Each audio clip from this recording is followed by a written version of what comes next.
Hay frases que escuchas una vez y ya no se van. Que se quedan instaladas en algún lugar entre el pecho y la garganta, y cada vez que intentas tragarlas, duelen diferente.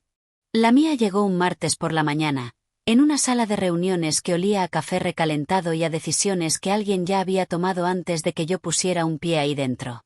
Elena, queremos hacerte una propuesta. Creemos que esto podría funcionar muy bien para ti, dado tu situación actual. Mi situación actual. Así llamaron a tener una hija de 2 años. Voy a contaros exactamente lo que pasó. Sin adornar nada, sin exagerar nada. Porque la realidad, tal como fue, ya es suficientemente brutal. Llevaba 6 años en Distribuciones Valmor. 6 años construyendo algo que, honestamente, había llegado a considerar mío. No porque fuera mío en el papel, sino porque lo había levantado con mis propias manos, con mis noches, con mis fines de semana, con decisiones que nadie más quería tomar y que yo terminaba tomando porque alguien tenía que hacerlo. Era directora de desarrollo de negocio. Suena a título grande, y en cierto modo lo era, pero lo que nadie ve detrás de ese título es lo que realmente significa. Eres la persona que convierte el caos en estrategia, que habla con los clientes cuando hay un problema y con los proveedores cuando hay una crisis, que redacta propuestas a las 11 de la noche porque la reunión es mañana a las 9 y que, además, tiene que sonreír en esa reunión como si hubiera dormido 8 horas. Llevaba 6 años haciendo eso. Y lo hacía bien. Luego tuve a Lucía. Y todo cambió. No cambió de golpe. Fue más lento que eso, más sutil, más difícil de nombrar. Cuando volví de la baja maternal, algo en el ambiente era distinto. La gente me miraba diferente. No con maldad, ojo, que eso habría sido más fácil de gestionar. Con lástima, quizás. Con esa condescendencia tranquila de quien cree que sabe lo que tú necesitas mejor que tú misma. Me empezaron a excluir de algunas reuniones estratégicas. No queremos cargarte demasiado, Elena. Me dejaron fuera de un proceso de licitación importante.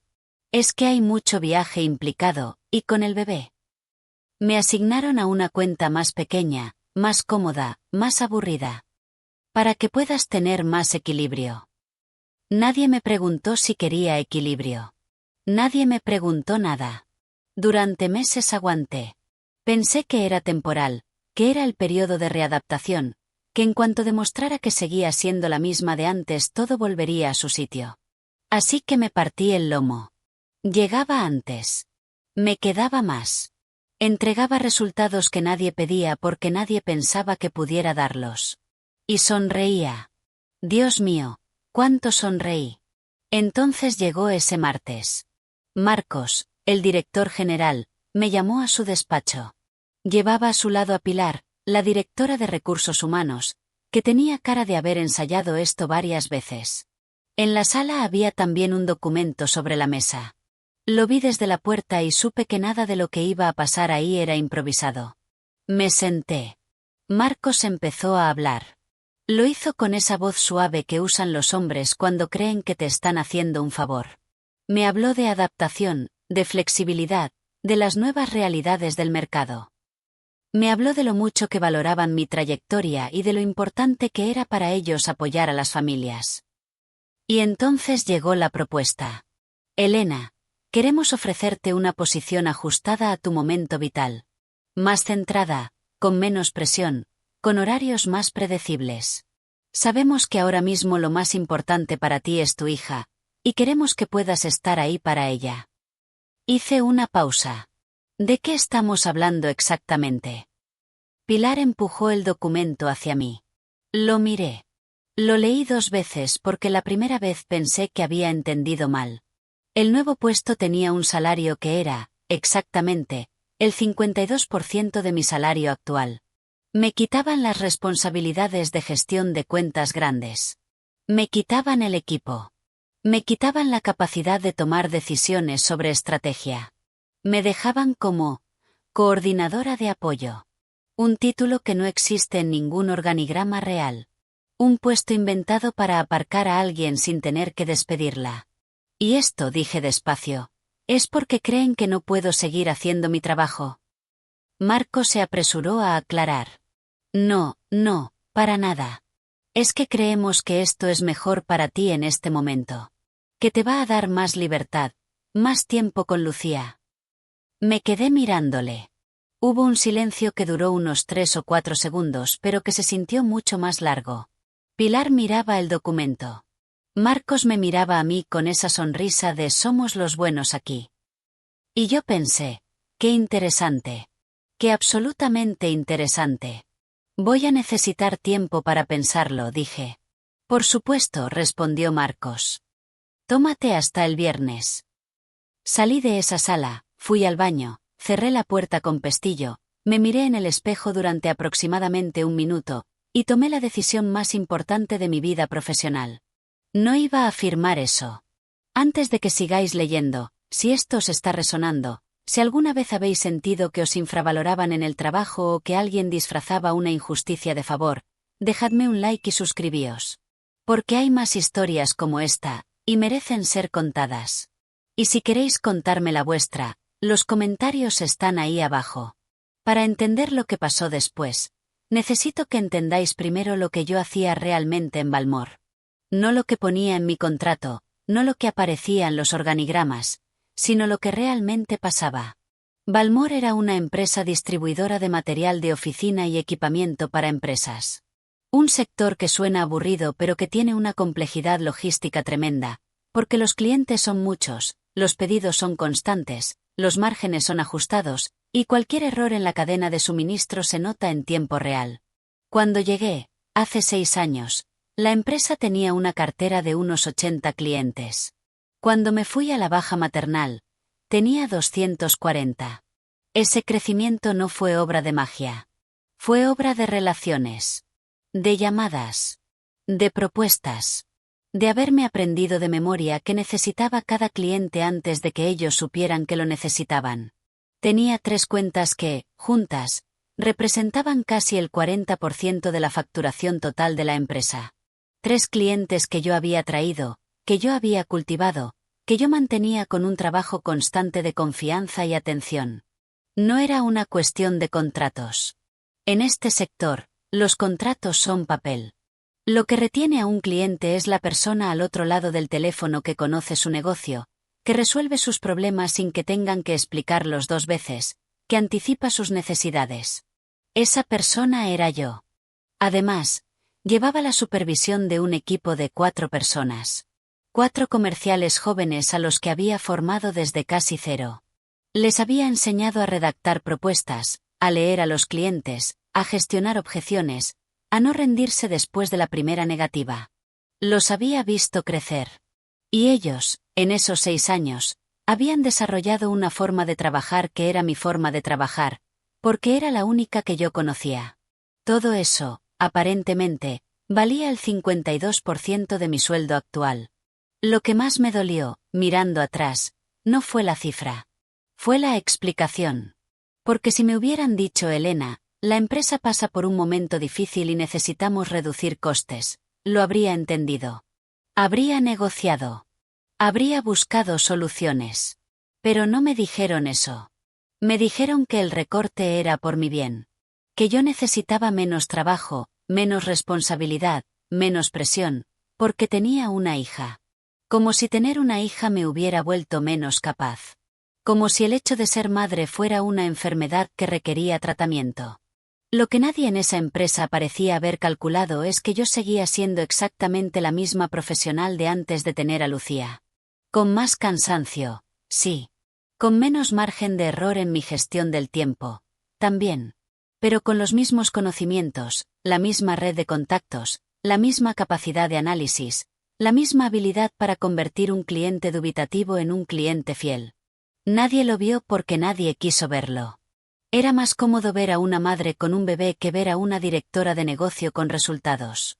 Durante los días que siguieron a esa reunión, hice algo que nunca le he contado a nadie. Por las noches, cuando Lucía ya dormía, me sentaba en la cocina con un café y escribía.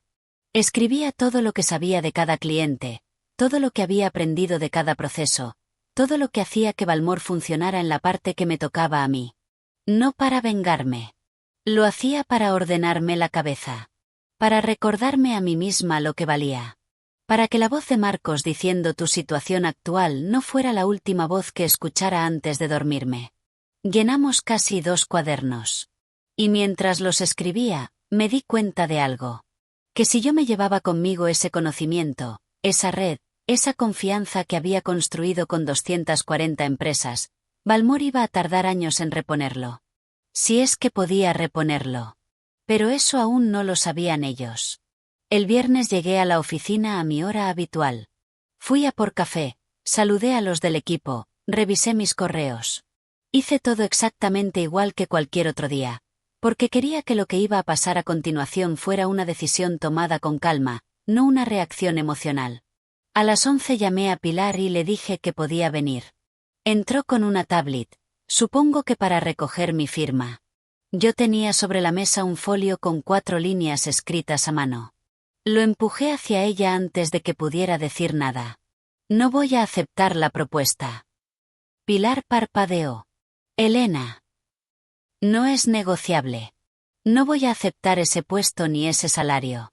Si la empresa considera que mi posición actual ya no tiene sentido, entonces lo que procede es una desvinculación. Hablaré con mi abogado esta semana para revisar las condiciones. Silencio. Lo que ocurrió en los siguientes 20 minutos fue una pequeña demostración de cómo funciona el poder cuando alguien se niega a comportarse como se supone que debe comportarse. Pilar intentó suavizar las cosas. Me habló de reflexionar más. Me dijo que quizás había malentendidos. Llamó a Marcos, que apareció en el despacho con cara de hombre que no esperaba que el plan fallara. Marcos intentó otra táctica. Me dijo que entendía que la propuesta podía parecer sorpresiva, pero que era una señal de que me valoraban, de que querían mantenerme en el equipo, de que no querían perderme. Me preguntó qué necesitaba yo para sentirme cómoda. Le miré a los ojos con toda la tranquilidad que tenía, que era mucha, porque llevaba días preparando ese momento. Marcos, lo que necesito para sentirme cómoda es que se me trate como a una profesional con 6 años de resultados probados y no como a alguien a quien hay que proteger de su propio trabajo. Si eso es posible, hablamos. Si no lo es, entonces estamos de acuerdo en que no tenemos nada más que discutir. No hubo respuesta inmediata. Marcos miró a Pilar. Pilar miró al suelo. Dame unos días, dijo Marcos finalmente. Claro, respondí. Mientras tanto, sigo con mis funciones habituales. Y seguí. Durante 2 semanas más, fui a trabajar cada día, hice mi trabajo, atendí a mis clientes, supervisé a mi equipo. Nadie me dijo nada. Marcos me evitaba con esa habilidad particular que tienen los jefes cuando no quieren confrontar algo que no saben cómo resolver. Pero yo no estaba simplemente esperando. Estaba moviendo piezas. Hacía tiempo que tenía contacto con gente de Solterra, la principal competidora de Valmore en nuestra zona. No era una relación de negocios, era más bien profesional, del tipo que construyes en ferias sectoriales y eventos del gremio. Conocía a su directora de expansión, una mujer llamada Carmen que llevaba años intentando crecer en los mercados donde Valmore era fuerte. La llamé un miércoles por la tarde. Carmen, ¿tienes tiempo para tomar un café? Lo que vino después fue una de esas conversaciones que parece casual pero que en realidad es todo lo contrario. Le conté mi situación con la discreción suficiente para no comprometer nada legalmente, pero con la claridad suficiente para que entendiera lo que había en la mesa. Le hablé de mi experiencia, de mis años en el sector, de los tipos de clientes que sabía gestionar. Carmen me escuchó. Y cuando terminé, dijo algo que tardé unos días en procesar del todo. Elena, llevamos 2 años intentando entrar en cuentas como las que describes. No hemos podido porque hay alguien al otro lado que las tiene muy bien trabajadas. Hizo una pausa. Supongo que esa persona eras tú. Supongo que sí. ¿Cuándo puedes empezar?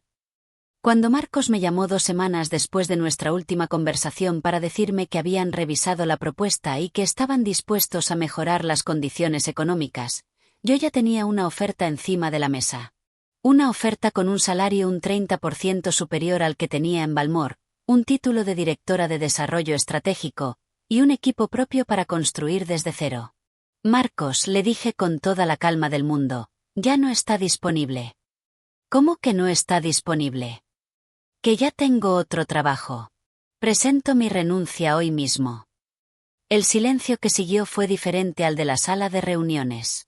Este tenía otro peso. Este era el silencio de alguien que acaba de entender, demasiado tarde, lo que ha roto.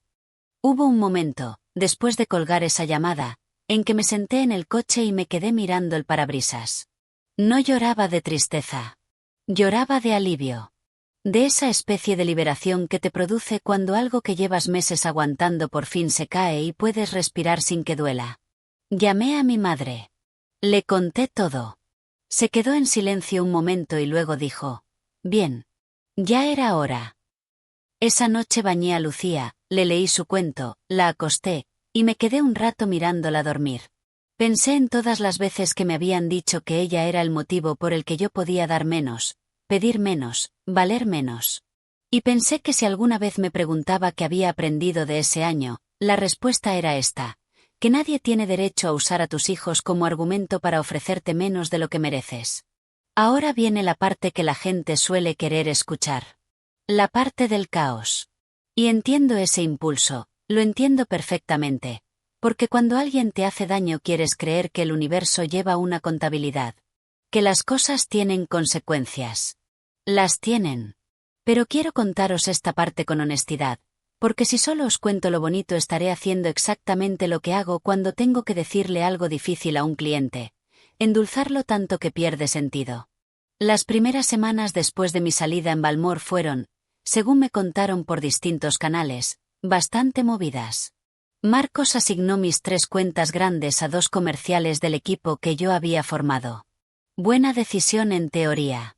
Problema, esos comerciales me querían. No como jefa, sino como persona. Y cuando se enteraron de los detalles de lo que había pasado, la motivación no acompañó.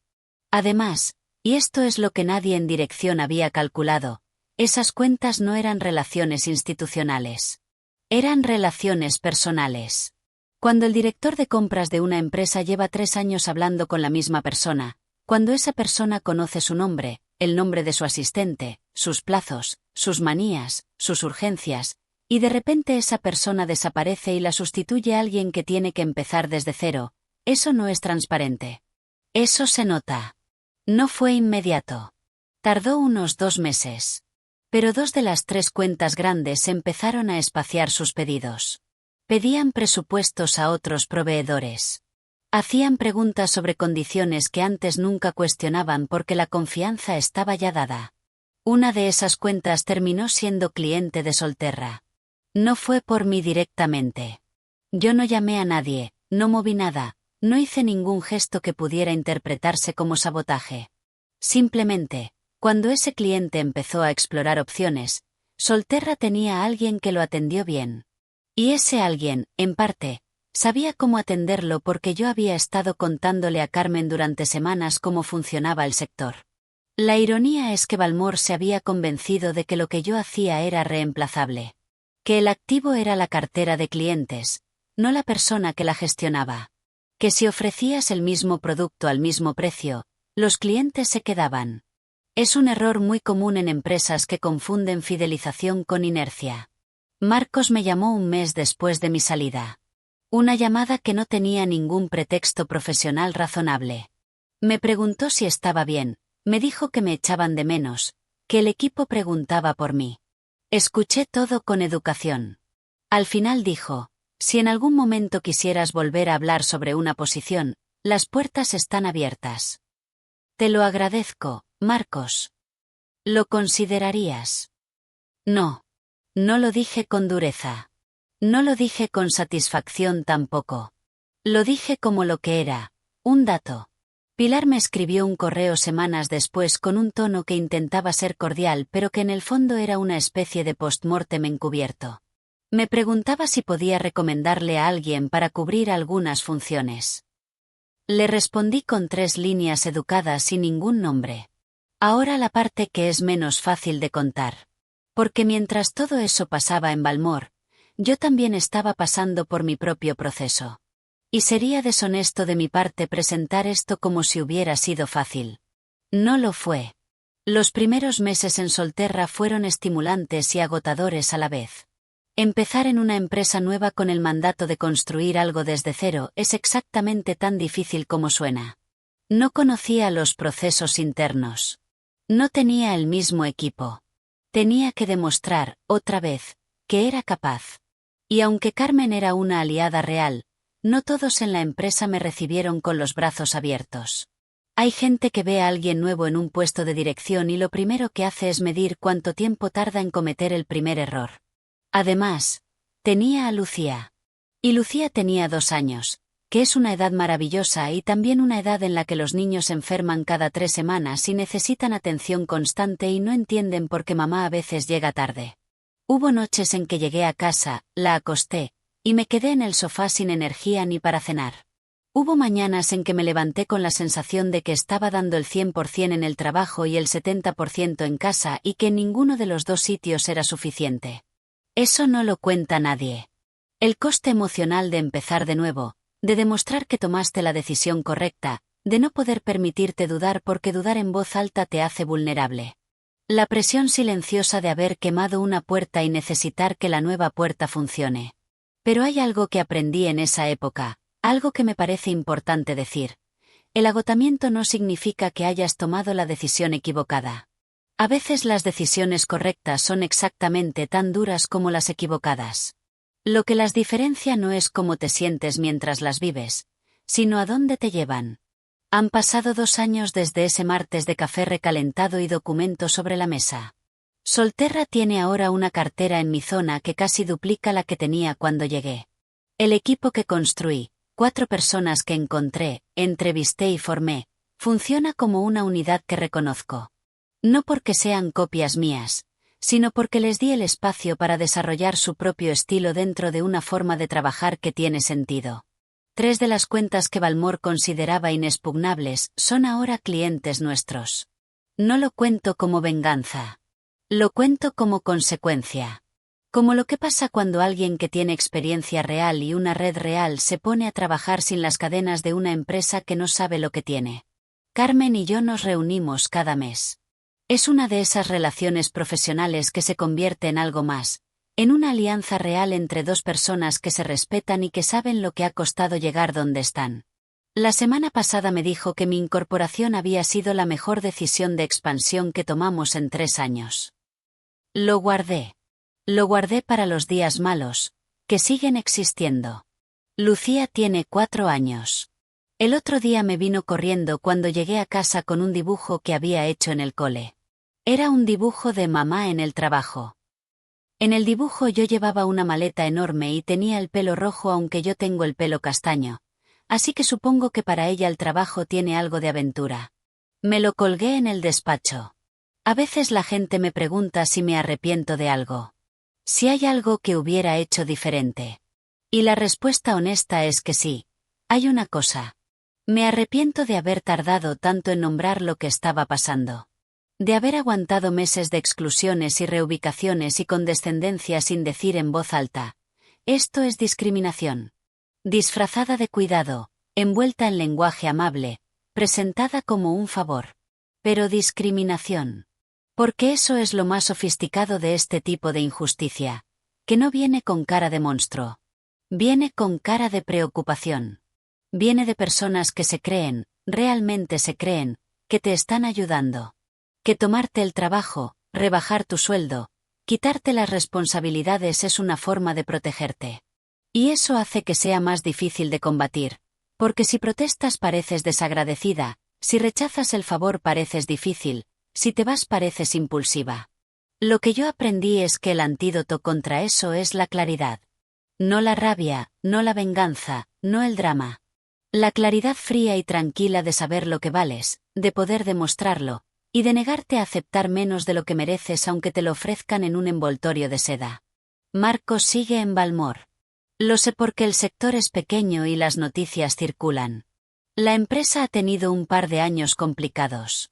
Han perdido cuota de mercado en nuestra zona. Han rotado bastante en el equipo comercial. No lo cuento con satisfacción. Lo cuento porque a veces la consecuencia más significativa de perder a alguien clave no es un gran colapso dramático, sino una erosión lenta y silenciosa que es difícil de atribuir a una sola causa, pero que, si miras hacia atrás con honestidad, empezó en un martes concreto en una sala de reuniones que olía a café recalentado. Pilar se fue de la empresa hace unos 8 meses. Ahora trabaja en otra empresa del sector. Nos cruzamos en un evento hace unos meses. Fue una conversación de 5 minutos, cortés, sin tensión. Me dijo que siempre había pensado que la situación podría haberse gestionado mejor. Se lo agradecí. No porque necesitara su reconocimiento, sino porque fue honesta, y la honestidad siempre merece agradecimiento. Quiero terminar con algo que no tiene que ver con Valmor ni con Solterra ni con números ni con cuentas ganadas o perdidas. Tiene que ver con Lucía y con su dibujo de mamá en el trabajo con el pelo rojo y la maleta enorme.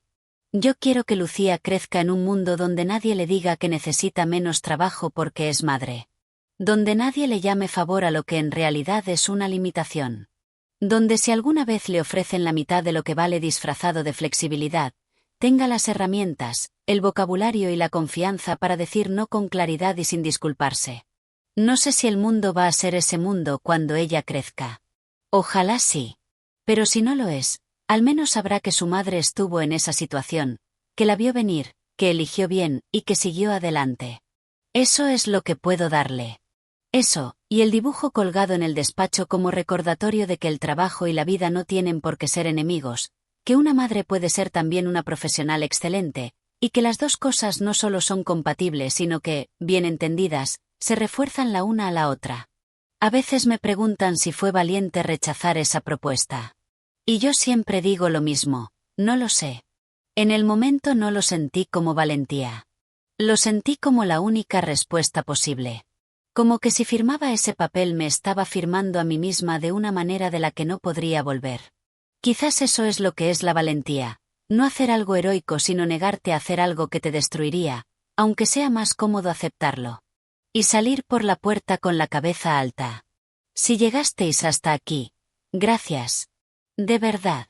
Historias como esta no siempre tienen un final perfectamente redondo, y yo he intentado contaros la mía sin pulirla más de lo necesario, porque la realidad con sus bordes ásperos dice más que cualquier versión idealizada. Si os ha resonado algo de lo que he contado, si habéis vivido algo parecido o conocéis a alguien que lo haya vivido, os pido que lo compartáis. Que dejéis un comentario. Que os suscribáis si queréis seguir escuchando historias de personas que decidieron no aceptar lo que no merecían.